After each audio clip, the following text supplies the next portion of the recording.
Bismillahirrahmanirrahim. Assalamualaikum warahmatullahi wabarakatuh. Video ini berkaitan dengan ilmu penyelenggaraan rangkaian komputer. Boleh juga digunakan untuk penyelenggaraan sistem komputer atau apa-apa penyelenggaraan lah. Tapi contohnya kita beri contoh untuk rangkaian komputer. Jadi jenis-jenis penyelenggaraan komputer terdapat dua jenis, iaitu penyelenggaraan pencegahan dan penyelenggaraan pembaikan. Penyelenggaraan pencegahan adalah penyelenggaraan yang mengikut jadual dan untuk memastikan setiap komponen berfungsi dengan baik. Ia juga untuk mengelakkan berlakunya kerosakan. Untuk penyelenggaraan pembaikan ialah kerja-kerja pembaikan yang dilakukan atau kerja pembaikan atau penggantian komponen yang dilakukan apabila berlaku sebarang kerosakan. Jadi kena sediakan manual penyelenggaraan. Manual penyelenggaraan adalah manual panduan pengguna berkaitan aset alih ataupun aset komputer. Manual tersebut hendaklah disimpan sebagai rujukan untuk tujuan penyelenggaraan. Proses penyelenggaraan. Untuk penyelenggaraan, proses yang pertama adalah kenal pasti peralatan. Setelah kenal pasti peralatan, senaraikan semua peralatan. Setelah selesai semua peralatan, senaraikan perkhidmatan. Jika nak buat penyelenggaraan untuk perkhidmatan, berikutnya adalah senaraikan semua aktiviti penyelenggaraan. Berikutnya adalah laksanakan aktiviti penyelenggaraan, dan yang terakhir adalah menilai aktiviti penyelenggaraan. Contoh senarai penyelenggaraan pencegahan. Yang ini kita ambil contoh router. Untuk router komputer ya. Yang pertama contohlah ni, periksa kabel belakang router tu, power kabel, lagi network kabel. Biasanya ke router ni fiber optik kan. Kemudian contoh lain penyelenggaraan untuk router, bersihkan habuk sebab router ni duduk dalam rak equipment rack. Jadi biasanya habuk lah dekat kipas belakang tu. Kemudian offkan router, biarkan router off dalam 60 saat, kemudian on semula lah. Di sini contoh senarai aset yang kita tulis senaraikan.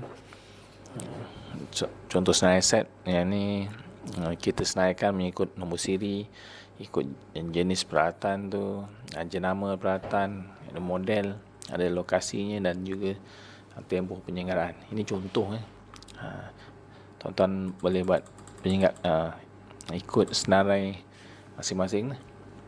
Ini contohnya ni untuk router switch. Router biasanya ada di bilik server lah. Switch biasanya dalam rak dalam bilik server, rak dalam setiap tingkat bangunan, setiap blok. Kemudian contoh senarai perkhidmatan. Ni contoh senarai perkhidmatan perkhidmatan list line. Contohnya lah, ini biasanya sampai di bilik telekom lah. Yang di sebelum sampai bilik server tu ada satu bilik telekom. Catatan kita buat lah, catatan siapa yang memekalkan. Biasanya telekom lah, ataupun pembekal lain. Contoh Maxis ke apa lagi, Digi ke, Celcom ke. Okay. Kemudian perkhidmatan LAN, local area network. Contoh di pejabat pentadbiran, catatan ada 20 port, Wi-Fi di pusat sumber. Biasanya Wi-Fi ni kita tak buat banyak sangat. Kita buat di tempat yang ramai orang nak gunakan, ramai orang lah yang nak guna tanpa wired. Contoh di lobi, di bilik mesyuarat. Berikutnya adalah contoh rekod penyelenggaraan. Yang ni contoh jenis router. Jenama Cisco model 890. Nombor siri ni tak sama lah nombor siri yang betul kan. Saya reka je nombor siri ni. Untuk kena catat tarikh jenis penyelenggaraan. Yang ni contoh pencegahan. Butir kerja, lap habuk, offkan, restart, biarkan rehat 60 saat, kemudian on semula.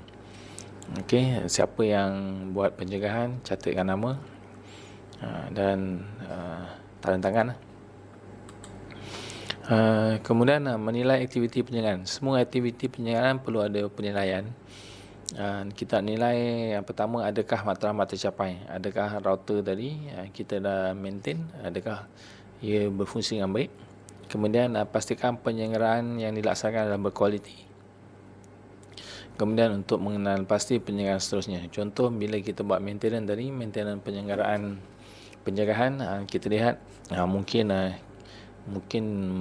kabel yang lipas dah makan ke. Jadi kita kena tukar kabel, contohlah, kena pasti penyelenggaraan seterusnya kan. Jadi selepas penyelenggaraan, di setiap tahun biasanya kita akan nak bentangkanlah laporan penyelenggaraan. Yang pertama, kita kena sediakanlah semua rekod. Jadi yang rekod penyelenggaraan tadi kita senaraikan, kemudian kita buat semakan, kemudian rujukannya kita merujuk pada siapa, buku ke, manual ke. Jadi rekod ni kita simpan, kita lihat lah, adakah penyelenggaraan yang kita buat ni okey, ataupun company yang selenggara okey, ataupun kita buat sendiri lebih okey.